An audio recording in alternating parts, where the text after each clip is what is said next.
צופים יקרים, אני טל אורנן, ואני מתכבד לארח פה שני דוברים מעניינים מאוד, שנשוחח איתם על המדיניות של דונלד טראמפ.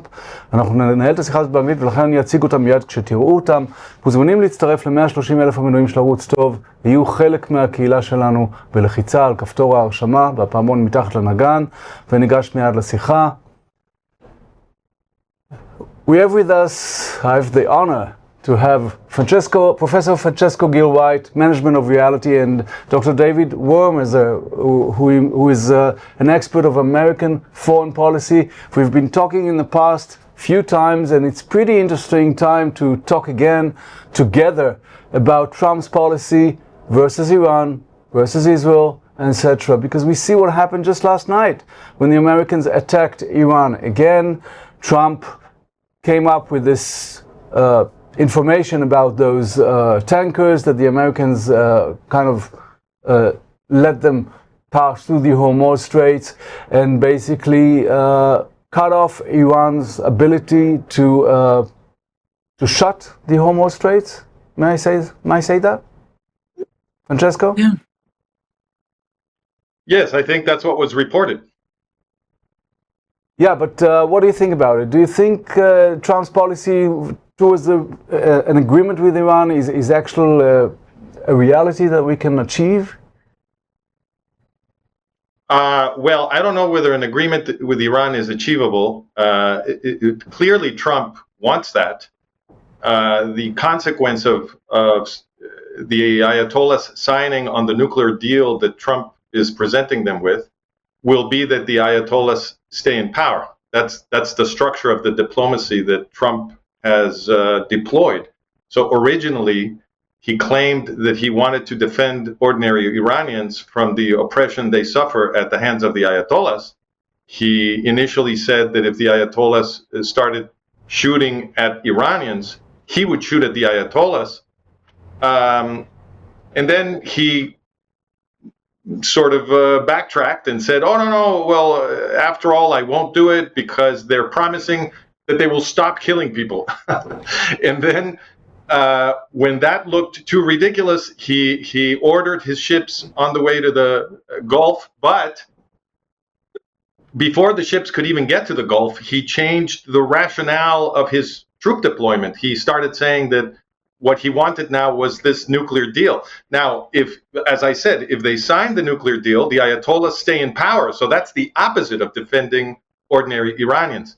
And in these last exchanges, the past couple days, what Trump is saying, I'll quote him, he's saying, we were really close to a deal, but they keep tapping us along. They keep playing us for suckers. So he was saying for several days now, for many days now, he was saying that the deal was almost done, that they were getting ready to sign the agreement. It was already concluded, almost. But then the Ayatollahs apparently can't sign because the jihadi grammar of Iranian internal ideology makes it very difficult for them to sign, because this is great Satan threatening them. They're under military threat from great Satan, as they call the United States. And for the macho ideology of Iranian jihadism, that just makes it very difficult for them to sign. So maybe he won't get a signature, but I don't have a crystal ball. Let me turn to Dr. Wurmzer. I'd like to ask you a question. Just a few days ago, Israel attacked the Dahia in Beirut, and the Iranians who want to link Beirut and Lebanon to the agreement basically threatened us and then send here a few missiles, launch a few missiles to Israel. We walk up to a missile even from Yemen again. They threatened to close the Bab el-Mandab Straits. And then 2 days later, the Americans are attacking them. They don't dare to attack Israel. And the Americans are actually taking the action, though Trump stopped us from actually doing the second attack, which was supposed to be much more serious, I might say. Well, look, I think what's happening here is that the president, when I think to some extent there was a conception that was involved with the ceasefire to begin with in 2 months ago. And the conception was what we've seen with President Trump's assumption regarding the Iranian regime, and this goes to what Francesco was saying. The Iranian regime, the assumption was that the Iranian regime is populated by tough and brutal people, stubborn people, but ultimately people you can work with. Namely, they're not ideological, they're not apocalyptic, they won't drive this to a destructive end, the way that, for example, other apocalyptic leaders did. So there was this feeling that if you threaten them enough, and then if you hit them enough, and if you hit them again enough, sooner or later there's going to be a point at which the Iranian regime will say enough and come to a deal. And that was the conception behind the ceasefire that he decided on 2 months ago. And what we're seeing is that paradigm, that set of assumptions, is not carrying through. Namely, he can hit them hard last summer with Israel. He can threaten them. He can hit them even harder 3-4 months ago. He can even hit them hard last night, the night before. But it doesn't matter. At the end of the day, the Iranian regime is not motivated by the set of assumptions like a normal government that President Trump, I think, thought they were. And as a result, what you're seeing is exactly what happens when your world of conceptions and paradigms confronts reality. Is at first you lash out to some extent against those closest to you and those who are exposing the paradigm breakdown, which is your friends, and that was Israel. And now you're beginning to see the realization that Iran simply doesn't act according to the assumptions that he had about Iran. And I think this is a process that in the end will result in what is truly a binary choice, which is either the regime comes down or eventually America loses steam and Iran gets away with it and emerges a very dangerous power headed for a nuclear weapon. I got an interesting question for both of you. A lot of the talk in Israel is about whether Israel's and the United States interest is the same interest at this point of time, because we have the problem in Lebanon, which we keep on fighting there. There is a war basically in Lebanon. The IDF keeps on taking another village and destroying them, and again bombing all kinds of Hezbollah bases all over Lebanon. And yet the Iranian wanted to link Lebanon to the agreement. And since President Trump wanted the agreement, though what David said just right now, there was a kind of a rift between us and the Americans. Do you think that's right? Francesco, let's start with you. Well, I have to disagree with the interpretation that Trump is laboring under some kind of misconception. I don't think the most powerful people in all of history are at all confused about what the Middle East is like or what the Iranian ideology is. I think they're perfectly well informed. They have very good mechanisms to capture information, analyze it. They have all kinds of experts and so forth. And what we know about the Iranian Ayatollahs, they know much better. The Iranian Ayatollahs are perfect fanatics. Ever since they created their jihadi regime, they have been promising that they're going to exterminate the Israeli Jews, that they're going to destroy Great Satan, the United States, that they're going to destroy the West. There's absolutely no reason to ever think that these people are reasonable, that you can negotiate with them. They've given us zero reasons to think that. They've created proxy forces dedicated to the extermination of the Israeli Jews. I think it's very clear what they think and who they are. The way I interpret what Trump is doing is the way I interpret what the US government has been doing for 50 years. Trump is trying to save the Ayatollahs. He wants the Ayatollahs in power. He wants them to destroy Israel. If you go back to the Iran-Contra scandal, back when Jimmy Carter took the Shah of Iran out and installed Khomeini, followed by Ronald Reagan, sending billions of dollars in weapons in secret to Ayatollah Khomeini and everything in between, what you see is a consistent policy to arm the Ayatollahs and protect the Ayatollahs. Think about the invasion of Iraq. The invasion of Iraq basically gave Iraq to Iran. It gave them a corridor all the way to the northern border of Israel. That was all U.S. policy. So I think what Trump is doing is consistent with 50 years of policy. He wants the deal, because the deal keeps the Ayatollahs in power. So the question we need to be asking is, why does Donald Trump prefer a nuclear deal that keeps the Ayatollahs in power and keeps Hezbollah alive in Lebanon, both of which he's trying to do, instead of defeating the Iranian regime and making a safer Middle East for everybody? Why is Trump doing this? That's the question. David, what do you think about Francesco's theory? Well, Francesco's right about, the Iraq war, and that weighs heavily on President Trump. I don't think he wants, he would love to see the Iranian regime gone if it were done not in chaos. The problem he has is especially in American political dialogue, the idea of a regime change strategy is quite the American people are allergic to it after Iraq and what happened in Iraq and the price that America paid by trying to change the regime in Iraq.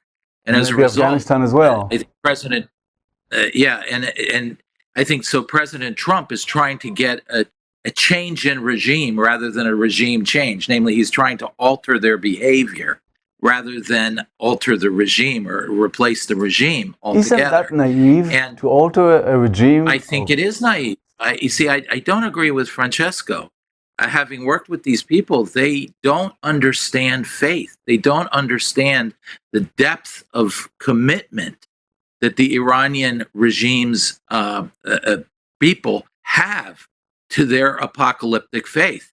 They believe, and I saw this with our intelligence community as well, they do not understand the role of faith in politics. So their feeling is that sooner or later, with enough cost, with enough price, they'll buckle, they'll moderate. No, they won't ultimately give up on their goals, but through enough restrictions, enough pain they can inflict on the Iranian regime, they can force it into a certain acceptable behavior. And I think that's the paradigm that's dominated Washington with Iran for a long time. And I think it's with Francesco, I completely agree. It's a completely failed paradigm. It really bespeaks a deeper problem in the ability of Washington to understand what motivates our most dangerous enemies. And by the way, I think the same thing will ultimately apply when we deal with the Sunni Islamist threats that are emerging from Turkey and from Giuliani and Syria. We just don't understand the depth of ideological, theological commitment behind our enemies sometimes.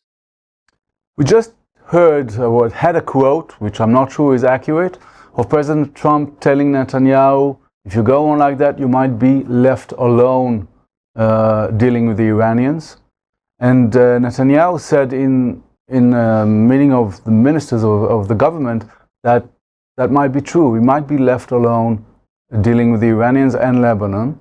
And what you just said, David, regarding al-Giuliani and Turkey as well, that we heard Erdogan just yesterday threatening Israel because he says we're threatening Turkey's interest in Lebanon and Syria. And there Trump actually said, I need to talk to him. He's a good friend of mine. I don't think he's going to do it while I'm in power. Who can we trust in this environment, Francesco? Well, you certainly can't trust the U.S. government or Donald Trump. I believe that saying that the most powerful people in all of history, in all of the history of the human species, are naive is itself naive. I think they know exactly what they're doing. They always have. It is one thing to say that you are somehow misinformed or you don't have a good model of the Middle East or the impact of faith in politics. That's one thing. But it's quite another to say that the people running the most powerful country in all of history do not have a learning process on the level of a lab rat. If a lab rat, if you electrify one of the walls of a cage of a lab rat, it'll learn not to touch it in 5 seconds. And yet we are saying here that the most powerful people in the world have been basically projecting the exact same policy for 50 years, and they learn nothing. That, I think, is really, that's an incredible model. Let me give you one instance that I think is completely diagnostic. back to Iran-Contra. The Iran-Contra secret weapons for Ayatollah Khomeini, which were sent by the U.S. government, and it has never been explained why, because the public excuse that they gave is that they were supposedly ransoming hostages, Hezbollah-held hostages in Lebanon. The problem with that explanation is that we now know that the secret arms transfers began in 1981, and the first Hezbollah hostage was taken in 1982. So the decision to start sending secret weapons to Khomeini could not have anything to do with Hezbollah hostages in Lebanon. So we still don't know why they sent those weapons. My theory is that they sent those weapons because they're promoting jihadism. They also created ISIS in Iraq, and they also created the Afghan jihadis. They created all of these jihadi forces. So I think that's a consistent policy. And but coming back to Iran-Contra, the most amazing thing there is that after they began sending those weapons in 1981, there was a Hezbollah terrorist attack in 1983 that killed 258 U.S. citizens. That was the biggest terrorist attack suffered by the United States up until that date. And Ronald Reagan's response was not to answer the attack, to evacuate U.S. forces from Lebanon, and to continue sending secret weapons to the author of that attack, who was Ayatollah Ruhollah Khomeini. So I think the policy is very clear. Of course, in public, what they say is something else. Naturally, Cisco, I got to stop you here. They're promoting communism. we got to take a commercial break, and David must leave us, so I want to give him time to react to that. Just a commercial break for a second. בשנים האחרונות איראן מפעילה מאמץ נרחב על מנת לגייס ולהפעיל מרגלים בישראל למגוון תכליות. מודיעין, השפעה, חבלה והתנגשות. מאז השביעי לעשירי הוכפלו מאמצים אלה ונחשפו עשרות מרגלים ישראלים. מה גורם לישראלים להחליט לרגל עבור איראן? כיצד היא מגיעה אליהם? ומה היא באמת מצליחה להשיג? שמי שלום בן חנן, בכיר בשב"כ לשעבר. אני מזמין אתכם להרצאה במועדון הגולה בפתח תקווה. נתראה. בלעדי לחברי מועדון היחידה. סדרת הרצאות עם מיטב המומחים בישראל בנושאים שמעסיקים את כולנו, קהילת, תוכן, עומק. להצטרפות למועדון היחידה ולרכישת כרטיסים להרצאה, לחצו על הקישור שמתחת לנגן. Dr. Wurmser, do you think we can trust the American administration when it comes to the end of this war? I mean, a positive end of this war? Already last summer, when the United States joined in on the war that Israel so bravely did, at the very end, I know that it was helpful to have those heavy bombers, which was not something Israel could do. But I'm pretty confident Israel had alternative ways of dealing with the problem. The problem is, I disagree somewhat with Francesco. Power is not wisdom. Israel, for example, had power over the Palestinians, and yet it still wandered into delusion after delusion with them. Israel lived in October 6th with more evidence than one could imagine that Sinwar and Hamas was hostile and was planning something terrible. Israel is now living with the illusion that the Palestinian Authority, and has for the last 30 years, lived with the illusion that somehow you can harness these evil forces. And Israel certainly had the power and certainly had the intelligence and certainly had the evidence. And yet, sometimes the wish of what you want to see overpowers what you see. And the United States is really the same. And so I really do think that they just don't get it. But you see, that's the problem. The United States lives in October 6th. Israel now lives in October 7th. The reality is October 7th. So you really have a very strong divide between the way Israel now sees the world, Prime Minister Netanyahu sees the world, maybe not half the Israeli political spectrum, which still lives, some of it still lives in delusions of October 6th, where you can come to some sort of a deal with the Palestinians and work with the Palestinian Authority, despite all the evidence that they really have no intention ever of making genuine peace. But you have a situation, I think, where most of Israel is one place. The United States is still on October 6th. And the problem is, the moment the United States is involved, it has its hand on defining the strategic purpose of the war. And that means that Israel's operating with one strategic reality, America's under another, but Israel has to give in to the United States, being its partner, and the United States being a superpower. Did we make a mistake? Did we make a mistake letting the United States have such heavy involvement in our war? I think it is a mistake. I think it is a mistake. I think that, I would prefer Israel do this as much as it can itself, because Israel does understand what it's up against. It understands the nature of the Iranian regime. It knows there is no deal possible. It is either Israel or Iran in the end. The Iranian regime in the end, only one will survive at the end of the day, and it's better that it be Israel. So I trust the Israelis to get it right strategically.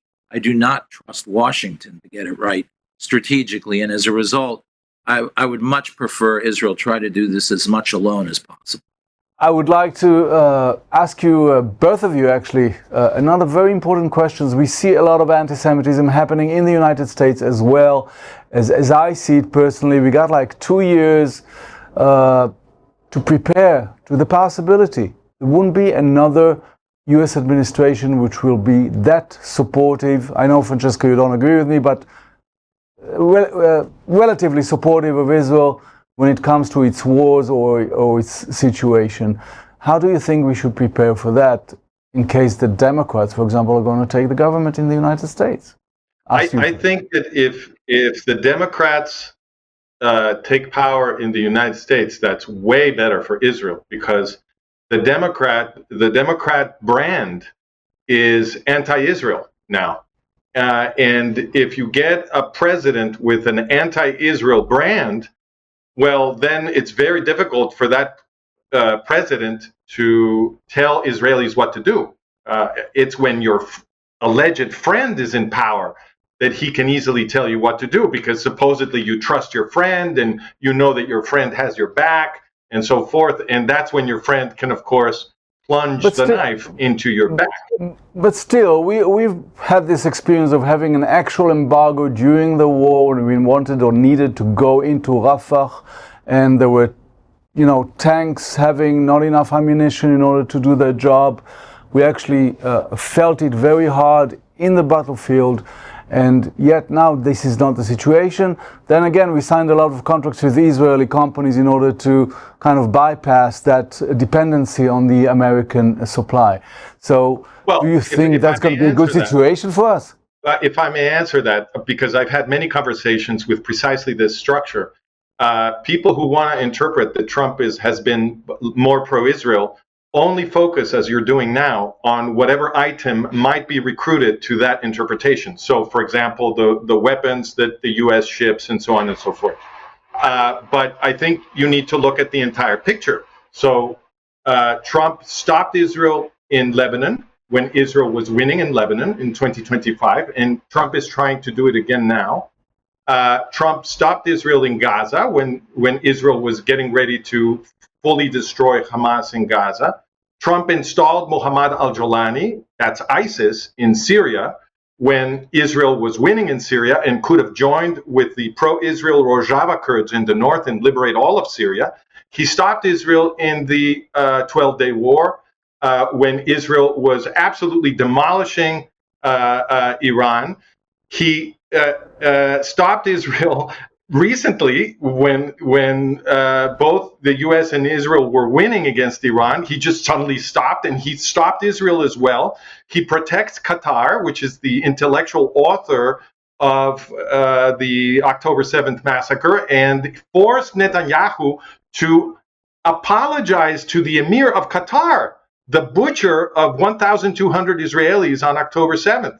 And I could go on and on, because Trump is sending weapons to the Lebanese army, which is the same thing as sending them to Hezbollah. He's arming the Saudis, who are certainly not friends of Israel. He is arming the Egyptians, who are doing military exercises in the Sinai, preparing for an invasion of Israel, and on and on. So I think if you're gonna make an argument that Trump is more pro-Israel than Biden, say, well, then you need to look at the complete picture. It's not fair to say, oh, Biden stopped some of the weapons and Trump made them flow. Okay, you can put that in the Trump has some pro-Israel behaviors column, But when you consider both columns, the behaviors that are anti-Israel are way more important, and I think it's pretty obvious. David, Francesco is very firm in his theory about the Trump anti-Israel policy, doing it in a kind of a weird way, I would say. What do you think about that? No, I mean, look, the Democrats are more hostile, but what he's basically arguing, and I think he's correct, is the Democrats already took off the table a robust or muscular American role. So countries feel much safer to just ignore the United States, and President Biden was unable to convince Netanyahu of certain things. So Rafah happened, Philadelphia happened. But by the way, under the same administration was the ceasefire with Hezbollah in November 2024. It was still under the Biden administration, as well was the fall of the Syrian regime. So now, what I guess the difference here is that the Democrats are so weak that they can't really stand up either to their allies like Israel. If Israel has to do what it has to do, and Trump, unfortunately, being a friend, first of all, does convince Israel to do things against its interests that ordinarily a Democrat couldn't do. That's all correct. But I think there's a much deeper issue here, which is even beyond the Democrats and Republicans, which is I think that American society is beginning to forget what Western civilization is and what threatens Western civilization. And as a result, and this is the result of a lot of activity by the left, primarily in the United States, that unraveled American culture and turned it against itself on some levels. But now it's affecting both sides of the spectrum. And I think what you're really seeing is as a civilization grows ill and forgets who it is and ceases being the leader of the Western civilization, so too does it treat the Jews, not just Israel, but the Jews differently and more negatively.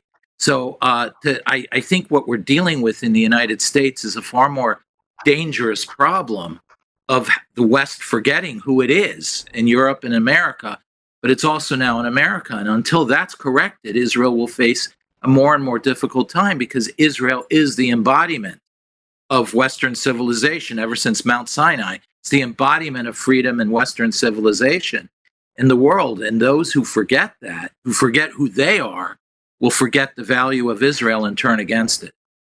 Do you think we're still that dependent when we see, I want you both to answer to that question, when we see the Israeli Air Force basically bombing Iran in 2 different operations, not losing even one airplane, showing, I would say, better results than the American Navy or Air Force?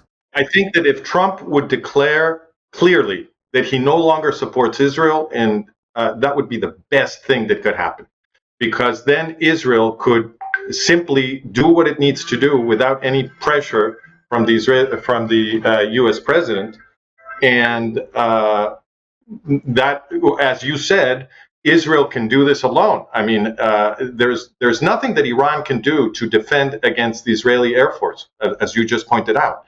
And therefore, if Israel were to operate without the rules of engagement that the U.S. government imposes, they could go ahead and take out, for example, the energy infrastructure of Iran and simply make the regime crumble in a matter of weeks.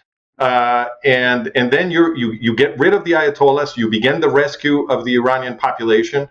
Israel can also finish the job in Lebanon, it can finish the job in Syria.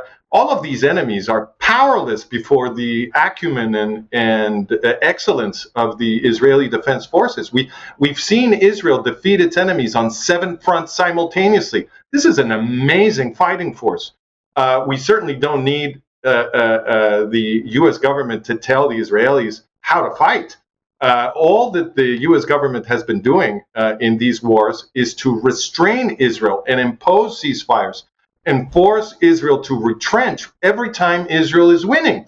The impact of American intervention has been to stop Israel from winning its wars. So if the U.S. presidents somehow wash their hands of Israel, I think that's the best thing that could happen. David, do you think it's realistic fighting our wars without any U.S. partnership? I think it is, and the irony is you'll get more partnership the more you fight your wars alone. At the end of the day, what's motivating the president right now is that there's an isolationist or an exhaustion of global involvement by the United States. They want to withdraw, and they're trying to withdraw in the context of deals and arrangements. But at the end of the day, Israel is the foundation of Western power now in the region. And thank God it's such a powerful foundation, because the West really can subcontract to Israel.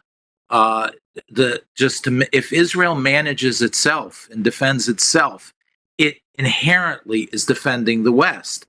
And the more Israel does that alone, the more Israel stands alone and understands that it now is in a situation where the West depends on it in the Middle East, even more than it depends on the West. And it operates and acts more independently. Ironically, in the end, it will be the United States that will want to be Israel's ally and partner, more than now, where it's seen to some extent as an obligation. So basically, I'd like you, David, to answer it first.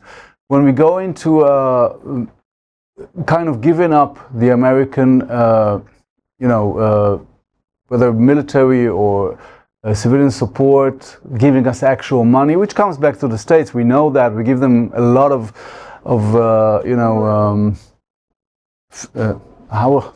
I just forgot the word. Basically paying a lot of benefits. It basically pays both sides. But if we're going into a partnership with them of development of weapons or weaponry, instead of just taking money and then buy back in American factories somewhere in the Midwest, is that a better situation? It's a much better situation. Now, Israel has to still maintain its independence. But in the end, what will happen is Israel, and you see it already with the European defense industries, you're not competitive if you're not involving Israel. What Israel has is a generation ahead of what Europe has, maybe 2 generations.